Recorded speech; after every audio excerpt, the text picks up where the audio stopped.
நம்முடைய பிதாவாகிய தேவனாலும் கர்த்தராகிய இயேசு கிறிஸ்துவினாலும் உங்களுக்கு கிருபையும் சமாதானமும் பெருகுவதாக. நாளின் கூட நமக்கு ஜீவனை தந்ததும் இல்லாமல் தயையும் பாராட்டினார் அல்லவா, அவரை துதிக்கலாமா? என்னால் ஒன்றும் கூடாதென்று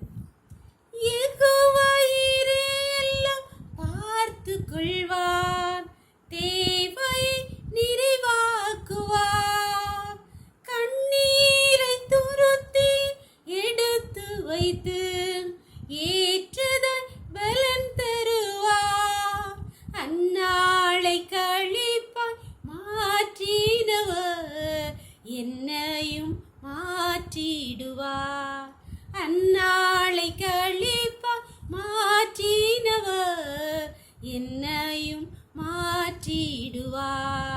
என்னால் ஒன்றும் கூடாதென்று என்னை நான் தந்துவிட்டேன், உம்மால் எல்லாம் கூடுமென்று உம்மை நான் நம்பியுள்ளேன். ஒரு வேத பகுதி வாசிக்கலாமா? 1 சாமுவேல் 1ஆம் அதிகாரம் வசனங்கள் 1 முதல் 5 வரை. எப்ராஹிம் மலை தேசத்தில் இருக்கிற சோப்பீம் என்னப்பட்ட ராமதாயிம் ஊரான் ஆகிய ஒரு மனுஷன் இருந்தான்.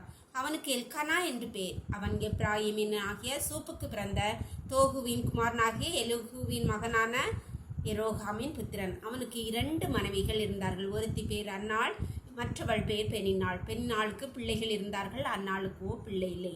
அந்த மனுஷன் சீலோவிலே சேனைகளின் கர்த்தரை பணிந்து கொள்ளவும் அவருக்கு பலியிடும் வருஷந்தோறும் தன் ஊரிலிருந்து போய் வருவான். அங்கே கர்த்தரின் ஆசாரியன் ஆகிய ஏலின் 2 குமாரராகிய ஓப்னியும் பினேகாசும் இருந்தார்கள். அங்கே எல்கானா பணியிடும் நாடிலே அவன் தன் மனைவியாகி பெண்ணினாளுக்கும் அவளுடைய எல்லா குமாரருக்கும் குமாரத்திகளுக்கும் பங்கு போட்டு கொடுப்பான். அந்நாளை சிநேகித்தபடினால் அவளுக்கு இரட்டிப்பான பங்கு கொடுப்பான். கர்த்தரோ அவள் கற்பத்தை அடைத்திருந்தாள். இந்த வேத பகுதி நமக்கு நன்கு தெரிந்த பகுதி. கர்த்தர் அந்நாளின் கற்பத்தை அடைத்தார். அதற்கு ஒரு காரணம் இருந்தது. எல்கானாவுக்கு 2 மனைவிகள், பெண்ணினாளுக்கு குமாரரும் குமாரத்தையும் இருக்கிறார்கள், அந்நாளுக்கோ பிள்ளை இல்லை. எல்கானா இவளை ரொம்ப மனமடிமாக்குகிறாள். ஆனால் எல்கானா அந்நாளை ரொம்ப நேசித்தான். அவளுக்கு இரட்டிப்பான பங்கு கொடுத்தான். எல்லாம் செய்தும் ஒரு மனிதன் எவ்வளவுதான் ஆறுதலாக இருந்தாலும் குழந்தை இல்லைங்கிற கஷ்டம், வருத்தம், ஒரு இல்லாமை என்பது மிக கடினமானது. அப்பொழுது அந்த சீலோவிலையும் கர்த்தர் அவள் கற்பத்தை அடைத்தார். ஏன் தெரியுமா? அப்படி கர்த்தர் அவள் கற்பத்தை அடைத்தபடினாலே அவள் ஆலயத்திலே போய் கர்த்தருடைய சமூகத்திலே வேதத்திலே எழுதப்பட்டிருக்கு தன் இருதயத்தை ஊற்றிவிட்டாள். அவள் அப்போ ஊற்றி பொருத்தரை பண்ணினதினால் சாமுவேல் என்கிற ஒரு பெரிய தீர்க்கதரிசி, வேதத்திலே அநேக ராஜாக்களை அபிஷேகம்னு ஒரு தீர்க்கதரிசி உருவாகிறார். கர்த்தர் நம்முடைய பாதைகளை அடைப்பதற்கு ஒரு காரணம் உண்டு. அதனால் கலங்காதுங்க. பிரச்சனை நமக்கு எப்போ பார்த்தாலும் பிரச்சனையாக இருக்கே, மற்றவங்களாம் நல்லா இருக்காங்களே, நம்ம ஒரு காலடி எங்கே எடுத்து வச்சாலும் பிரச்சனையாக இருக்கே, கவலையாக இருக்கே அப்படின்னு பயப்படாங்க. கர்த்தர் நம்முடைய பாதைகளை அடைப்பதற்கு ஒரு நோக்கம் உண்டு.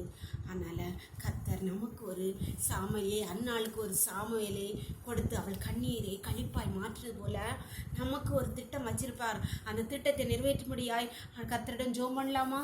எங்களை நேசிக்கிற எங்கள் பரலோகத்தின் தகப்பனே, இந்த அருமையான நாளுக்காக உங்களுக்கு நன்றியப்பா, நன்றியப்பா. நாளை கூட எங்களுக்கு ஈவாய் தந்தீங்களேப்பா, உங்களுடைய கிருபையை பாராட்டினீங்களேப்பா, நன்றியப்பா. இப்போது மாடியாளோடு இணைந்திருக்கிற ஒவ்வொரு பிள்ளைகளும் கருத்தில் தருப்பா.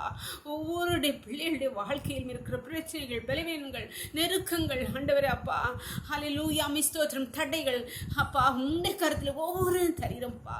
நீர் உங்களுடைய பிள்ளைகளின் வாழ்க்கையிலே அப்பா பெரிய ஆசீர்வாதத்தை கட்டளையிட முடியாது ஒரு நோக்கத்தை வைத்திருக்கிறீர்ப்பா. அந்த நோக்கத்தை நிறைவேற்றுங்கப்பா. இந்த நேரத்திலும் உம்முடைய சமூகத்திலே தங்கள் இருதயத்தை ஊற்றுகிற ஒவ்வொருடைய பிள்ளைகளுடைய வாழ்க்கையிலும் நீங்க பிரகாசிக்க பண்ணுங்கப்பா. வாழ்க்கையை ஒளிமையாக்க ஆக்குங்கப்பா. ஆசீர்வதித்தருள்வீராக. உம்முடைய கருத்திலே ஒவ்வொருவரையும் தாழ்த்தி தருகிறோம். இரவுக்குள்ளே மூடி மறைத்துக் கொள்ளுங்க. சகல துதியும் கனமும் பலமையும் பலனும் ஞானமும் எங்கள் தேவாதி தேவன் ஒருவருக்கே செலுத்துகிறோம். இயேசுவின் மூலம் எழுதப்பட்டிருக்கும் பரலோகத்தின் தந்தையே, ஆமென், ஆமென். God bless you. கர்த்தர் உங்களை ஆசீர்வதிப்பாராக. ஆமென்.